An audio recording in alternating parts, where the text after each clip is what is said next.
Matthew. Thanks for coming back to your patient education session with me. This is our third and final visit for patient education. We're going to go over a couple of new topics, but first I'd like for us to review the previous topics that we've talked about in our last two appointments. So do you remember what we talked about on the first appointment? We talked about plaque buildup. We also talked about brushing teeth, how to properly do it. Right. And then on the second appointment, we continued on that and we talked about what? Periodontitis. Periodontitis? One. Yep. Tongue twister. Perfect. And we also talked about what? Flossing. Awesome. So today we are going to talk about carious lesions and fluoride. So we're going to go back to the beginning and just recap what we have learned so far.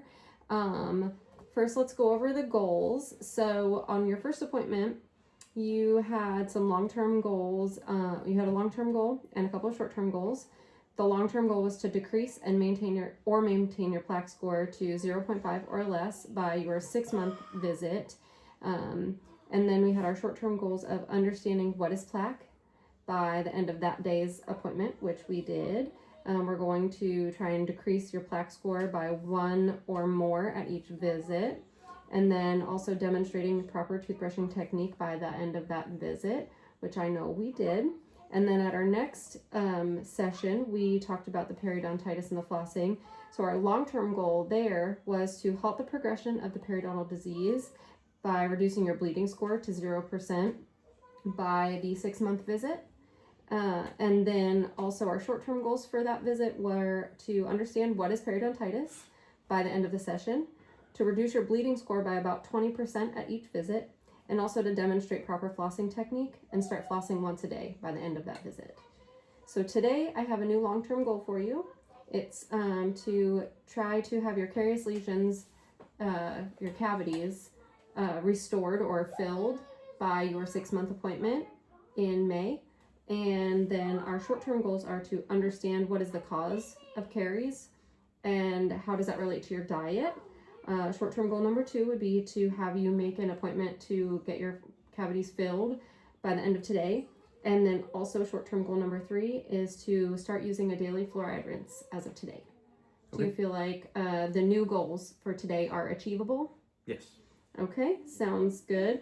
Well, since we are a team, we're going to get this done together, and I'm here to help you. If you have any questions, you let me know. So let's recap some of the skills that we've learned. So in our first session, we learned about plaque and toothbrushing. So why don't you tell me what is plaque? It's a soft, sticky bacterial deposit. Perfect. Absolutely. That's absolutely true. And I'd like for you to go ahead and show me how you're using your toothbrush. Do you remember the name of the technique? Nope. Forgot it. The modified Bass method. Yep, that one. Okay, well, knowing the name isn't as important as knowing how to do it. Can you show me how you do it? So you start at a 45 and nice and soft, back and forth. Right? Great. All the way across. Do the same thing on the bottom. Right, perfect. Right, and then when you go to either the top or the bottom on the inside, you just horizontally like that. Awesome. That's great. Same way. Okay, so it looks like you are doing really well with utilizing that modified Bass technique on your toothbrushing, and I'm also seeing the effects of that in your plaque and bleeding scores because they have gradually decreased over the last 3 visits since we've been doing our patient education.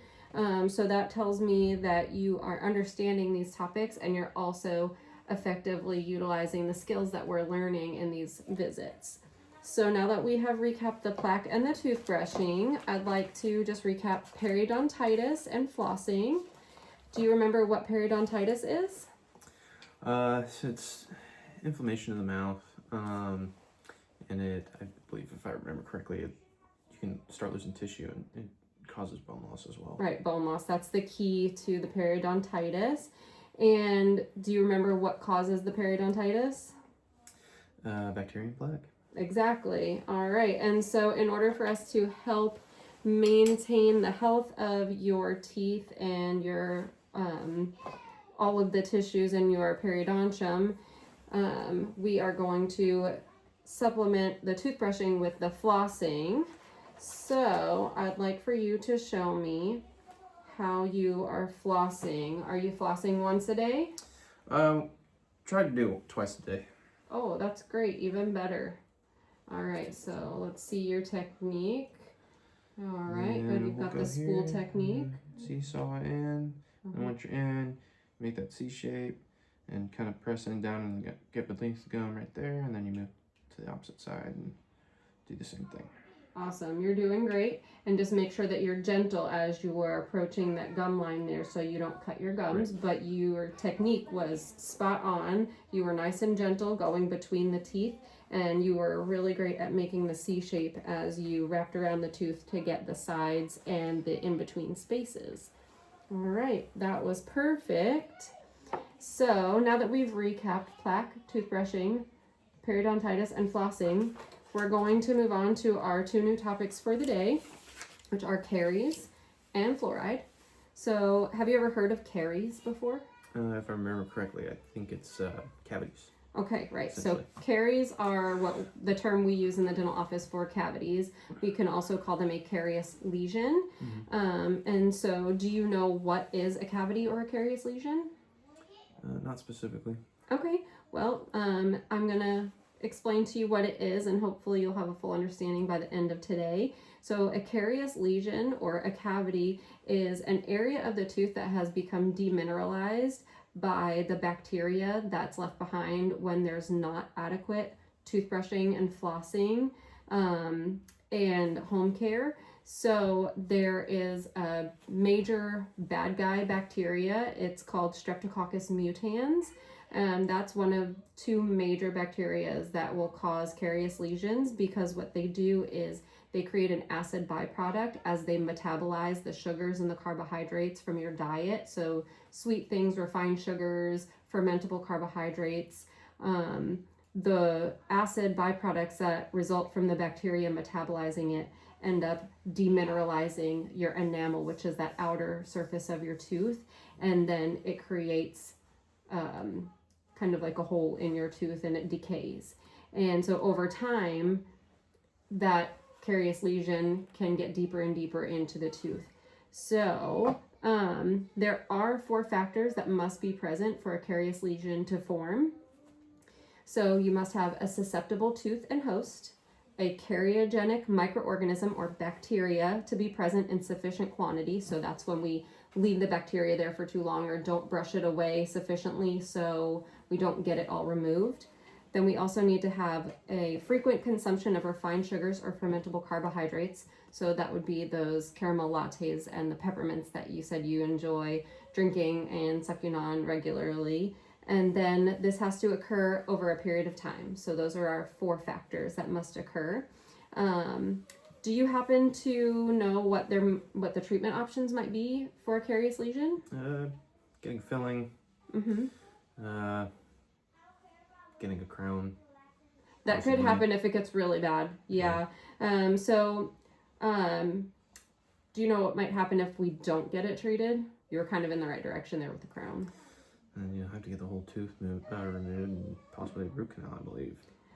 So yeah, you could end up with an infection that could cause a root canal to be necessary. But yeah, so when that cavity starts to grow and grow and grow, if it's not taken care of, it's going to go all the way through all the layers of your teeth, all the way into the pulp chamber. And that's when you get things like abscesses and really bad infections. And then ultimately you could potentially lose your tooth because it might just have to be extracted because it's too far gone. So we really need to be conscientious of how we're taking care of our teeth at home, and then regular dental visits to make sure that we're preventing these in the first place. So we do have some treatment options. First of all, the home care, like I said, but when we detect these carious lesions early enough, they're what we call non-cavitated, which means that they haven't broken all the way through that first layer. They've started, but it hasn't gotten very far. And we could halt the progression of that lesion or even reverse it with diligent home care, as well as the use of fluoride. So that would come from your toothpaste or a fluoride mouth rinse. as well as fluoride topical application when you come to the dentist regularly. And then again, without the treatment, you could eventually lose the tooth. And it does spread. It is a transmissible disease, so it could spread to other teeth. Okay, and so then knowing all of this, how do you think we can prevent the caries from happening in the first place? Brush and floss and quit eating candy. Well, you don't have to quit entirely. Modification to the diet would be helpful, and reducing the intake of the sugars and the carbohydrates. But if you're going to eat sugary foods or fermentable carbohydrates, make sure that you are brushing regularly, flossing daily, and doing everything you can to remove that at home, as well as your regular dental visits. Okay, and then again, to supplement that, we are using fluoride. So have you ever heard of fluoride? Do you know what fluoride is? I just know it's the last stuff that you put after you clean my teeth. That's and true. It gets all sticky and gritty feeling. It does, yes. And so fluoride is actually a naturally occurring mineral that you can find in the earth, as well as in natural water sources. It can also be added to community water sources, or you can even add it into your foods if you use water that has fluoride in it to prepare foods and other things at home. And so the purpose of fluoride is to strengthen your enamel by remineralizing it. It also inhibits the bacteria's ability to create that acid byproduct and metabolize the carbs, the carbohydrates, and the sugars that you're maybe not getting when you don't brush at home. So when we put the fluoride on, the bacteria can't metabolize that, which means that the acid byproducts are not being created, which means they're not there to attack your teeth for those 20-minute attacks. So we have a demineralization process and a remineralization process. Have you ever heard of that, or do you think you know what that might be? I mean, you just said it a few minutes ago, so like using the fluoride would be the mineralization. Demineralizing would, I guess, be washing it all away. So demineralization is when the cavity is where the minerals are removed by the carious lesion or the bacteria that causes that, right? So the bacteria is causing the tooth to lose minerals or demineralize. But then in the remineralization process, we're adding the minerals back or restoring the mineral elements in the tooth surface to strengthen it again by fluoride. So again, as I said, the fluoride can be found in the earth. It can be found in community water sources that have been fluoridated. It's also found in natural water sources. You also get it at the dentist or in your toothpaste and your mouthwash at home. But do you know where else you can receive fluoride? Doing it myself at home? Exactly. And then you can get over-the-counter supplements or, again, having it put on at the dentist with the topical stuff that gets really sticky. Okay. So we're going to just go over really quick. So we've gone over plaque and toothbrushing, periodontitis and flossing, and then caries and fluoride today.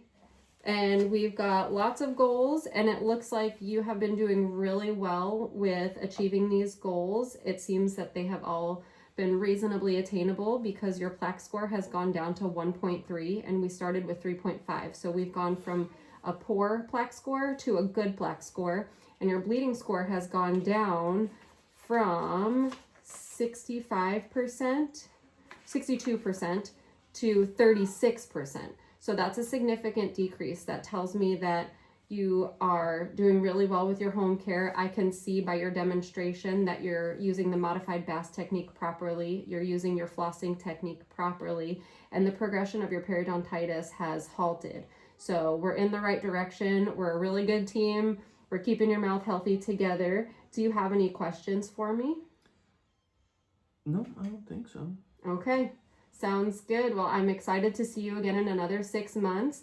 It looks like coming every 6 months would be a good option for your continued care because you are halting the progression of the periodontitis and everything is looking good with your skills on how to brush your teeth and how to floss, and your plaque scores and bleeding scores have gone down. So 6 months would probably be a good time to come back, and we'll reassess everything then. Sounds good. All right, go team.